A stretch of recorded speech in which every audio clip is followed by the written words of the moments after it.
بسم اللہ الرحمن الرحیم. السلام علیکم. Dear student of class 10th, I am your Islamiyat teacher Maimuna. I hope you all are well and safe with your family at home. Student, take out your Islamiyat book and open page number 47, Surah Mumtahina, رکوع number 2, آیات 7 تا 13. بسم اللہ الرحمن الرحیم. ترجمہ: عجب نہیں کہ اللہ تم میں اور ان لوگوں میں جن سے تم دشمنی رکھتے ہو دوستی پیدا کر دے، اور اللہ قادر ہے اور اللہ بخشنے والا مہربان ہے. یہ آیت ایک قسم کی پیشن گوئی ہے کہ جس میں اللہ تعالیٰ بشارت دے رہا ہے کہ تمہارے اور تمہارے رشتہ داروں کے درمیان جو دشمنی ہے وہ دوستی میں بدل جائے گی، یعنی وہ ایمان لے آئیں گے. اور بے شک اللہ ہر شے پر قادر ہے اور وہی بخشنے والا مہربان ہے. وہ چاہے تو اپنی قدرت سے کیا کچھ کر سکتا ہے. جن لوگوں نے تم سے دین کے بارے میں جنگ نہیں کی اور نہ تم کو تمہارے گھروں سے نکالا، ان کے ساتھ بھلائی اور انصاف کا سلوک کرنے سے اللہ تم کو منع نہیں کرتا. اللہ تو انصاف کرنے والوں کو دوست رکھتا ہے. کفار کا وہ گروہ جو مسلمانوں پر تشدد کا قائل نہ تھا، انہوں نے نہ تو خود اپنے ہاتھوں سے مسلمانوں پر تشدد کیا، نہ تشدد کرنے میں دوسرے کافروں کی مدد کی، نہ انہیں ان کے گھروں سے نکالا اور نہ نکالنے میں دوسرے کافروں کی مدد کی، نہ خود کسی مسلمان سے زیادتی کی، نہ دوسروں کو ایسا کرنے کا مشورہ دیا. صرف ایمان لانے پر مسلمان دشمنی نہیں کی اور نہ صلہ رحمی کو ضائع کیا.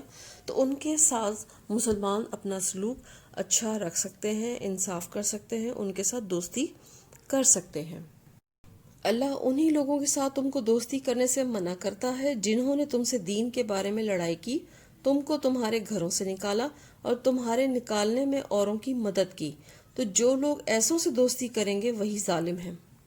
کفار مکہ کا ایک گروہ جو مسلمانوں پر تشدد کرنے کے لیے آمادہ رہتا تھا، انہوں نے مسلمانوں پر انسانیت سوز مظالم ڈھائے، اس قدر ظلم و تشدد کا نشانہ بنایا کہ وہ ہجرت کرنے پر مجبور ہو گئے. انہوں نے کئی مسلمانوں کو زبردستی ان کے گھروں سے نکالا، ان کی جائیدادیں چھین کر ملک بدر کر دیا. اللہ تعالیٰ نے ایسے کفار کے ساتھ کسی بھی قسم کی دوستی اور نرمی کا معاملہ رکھنے سے منع فرمایا ہے. مومنو، جب تمہارے پاس مومن عورتیں وطن چھوڑ کر آئیں تو ان کی آزمائش کر لو، اور اللہ تو ان کے ایمان کو خوب جانتا ہے. سو اگر تم کو معلوم ہو کہ مومن ہیں تو ان کو کفار کے پاس واپس نہ بھیجو کہ نہ یہ ان کو حلال ہیں اور نہ وہ ان کو جائز، اور جو کچھ انہوں نے ان پر خرچ کیا ہو وہ ان کو دے دو. اور تم پر کچھ گناہ نہیں کہ ان عورتوں کو مہر دے کر ان سے نکاح کر لو، اور کافر عورتوں کی ناموس کو قبضے میں نہ رکھو، یعنی کفار کو واپس دے دو. اور جو کچھ تم نے ان پر خرچ کیا ہو تم ان سے طلب کر لو، اور جو کچھ انہوں نے اپنی عورتوں پر خرچ کیا وہ تم سے طلب کر لیں. یہ اللہ کا حکم ہے جو تم میں فیصلہ کیے دیتا ہے، اور اللہ جاننے والا حکمت والا ہے. یہ وہ مومن عورتیں تھیں جو مکہ سے ہجرت کر کے مدینہ آ رہی تھیں اور کسی مجبوری کی وجہ سے ہجرت پہلے نہیں کر سکی تھیں. ان مومن خواتین کو واپس لے جانے کے لیے ان کے بھائی، خاوند، کسی کا ولی جو ہے وہ مدینہ پہنچا، لیکن ان لوگوں نے اسلام قبول نہیں کیا تھا. تو یہ ایک مسئلہ بن گیا. جب یہ حکم آ گیا تو رسول صلی اللہ علیہ وآلہ وسلم نے ان عورتوں کو واپس کرنے سے انکار کر دیا.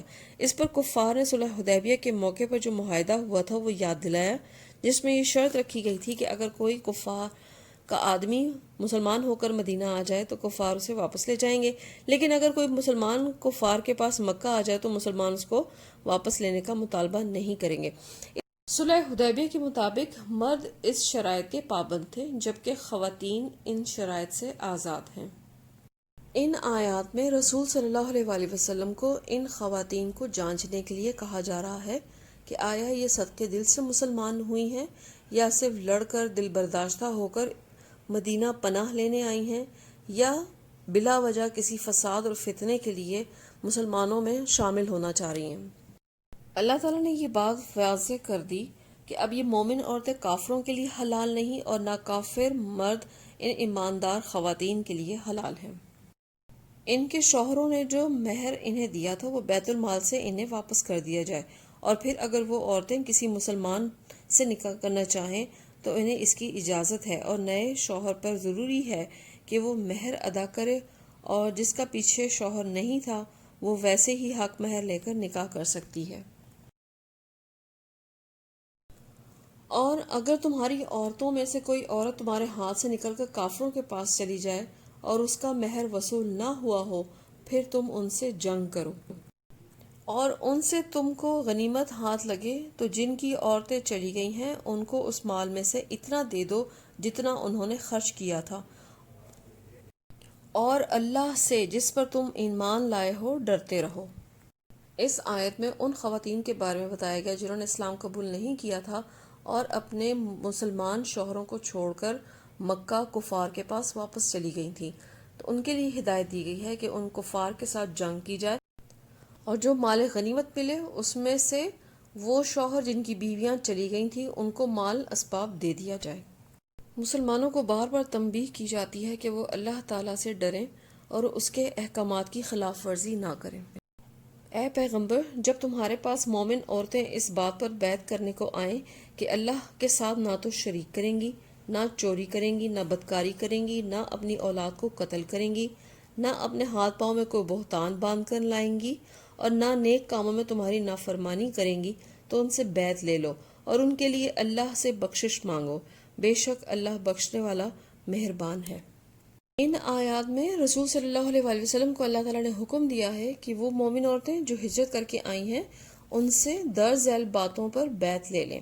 نمبر 1، اللہ تعالیٰ کے ساتھ کسی کو شریک نہیں ٹھہرائیں گی، نہ چوری کریں گی، نہ بدکاری کریں گی، نہ اپنی اولاد کو قتل کریں گی، اور نہ ہی اپنے ہاتھ پاؤں پر کوئی الزام یا بہتان باندھ کر لائیں گی، اور نہ ہی رسول صلی اللہ علیہ وآلہ وسلم کے نیک کاموں میں ان کی نافرمانی کریں گی۔